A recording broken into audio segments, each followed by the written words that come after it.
Hi friends, welcome back to my channel. இது ஒரு சூப்பரான vlog ஃப்ரெண்ட்ஸ். ஏன்னா எனக்கு ரொம்ப ரொம்ப ஹாப்பியாக இருந்தது. நான் இன்னைக்கு போயிட்டு நான் டெரஸில் போயிட்டு அதெல்லாம் பார்க்கும்போது சரி ஓகே vlog பண்ணி போடலான்னு சொல்லிட்டு தான் vlog எடுத்தேன் ஃப்ரெண்ட்ஸ். இங்கே ஃபஸ்ட்டு போயிட்டு பூவெல்லாம் பறிச்சுக்கினேன். இன்றைக்கி பூஜை பண்ணணுன்னு சொல்லிட்டு பூவெல்லாம் பறிச்சுக்கினேன். ரோஸ் ரொம்ப சூப்பர் கலரில் இருந்தது. அதுக்கப்புறம் பார்த்தீங்கன்னா ரேடிஷ் தான் போட்டிருந்தேன் ஃப்ரெண்ட்ஸ். நான் கொஞ்சம் வீடியோஸில் சொல்லியிருப்பேன் ரேடிஷ் போட்டிருக்கேன் அப்படின்னு சொல்லிட்டு. இன்றைக்கி தான் ரேடிஷை போயிட்டு அறுவடை பண்ணலாம் அப்படின்னு சொல்லி போயிட்டு ரேடிஷ் எல்லாம் பார்த்தா நான் ஓகே ஒரு அளவுக்கு தான் வந்திருக்கும்னு நினச்சேன் ஃப்ரெண்ட்ஸ். ஆனால் பார்த்தீங்கன்னா ஒன்று ஒன்றும் ஃப்ரெண்ட்ஸ் எனக்கு ரொம்ப ஹாப்பி ஆயிடுச்சு.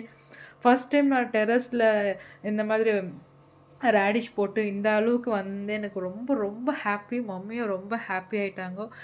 அப்புறமா சரி ஓகே எல்லாத்தையுமே பிடுங்கிடலாம். ஆனால் எல்லாமே ஒரே சைஸில் இல்லை ஃப்ரெண்ட்ஸ். ஒரு ஒன்று சின்ன சின்னதாக ஆயிடுச்சு. ஆனால் இந்த பாட்டில் இந்த அளவுக்கு வந்தது ரொம்ப பெரிய விஷயம் தான் நான் நினைக்கிறேன். நான் சீடு வைக்கும்போதே லைக் ஒன்றுத்தில் ரெண்டு ரெண்டு தான் வச்சேன். ஒன்று இதாகலைன்னா கூட ஒன்று வளரும் அப்படின்னு சொல்லிட்டு. ஆனால் ரெண்டுமே வந்தது. பட் என்னென்னா ரெண்டுத்துக்கும் ஸ்ட்ரென்த்து போகல. அதனால் ஒன்று மட்டும் நல்லா இருந்தது, நல்லா குண்டா. ஒன்று சின்ன சின்னதாக இருந்தது. ஆனாலும் நான் ரொம்ப ரொம்ப ஹாப்பி. இந்த அளவுக்கு வரும்ன்ட்டு எதிரே பார்க்கல ஃப்ரெண்ட்ஸ்.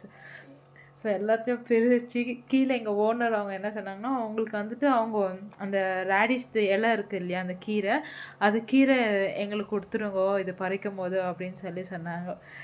ஸோ ஃபைனலாக எல்லாமே பிரித்து அந்த மூஞ்சில் என்னோடய சந்தோஷத்தை பார்த்தீங்களா? என்னவோ ஏக்கர் கணக்கு வச்சு வளர்க்குறவங்களுக்கும் அவ்வளோ சந்தோஷம் கண்டிப்பாக இருக்கும். எனக்கு அதுக்கு மேலே இருந்தது ஃப்ரெண்ட்ஸ், யாருனே தெரியல. ஃபைனலாக ரேடிஷை ஹார்வெஸ்ட் பண்ணியாச்சு.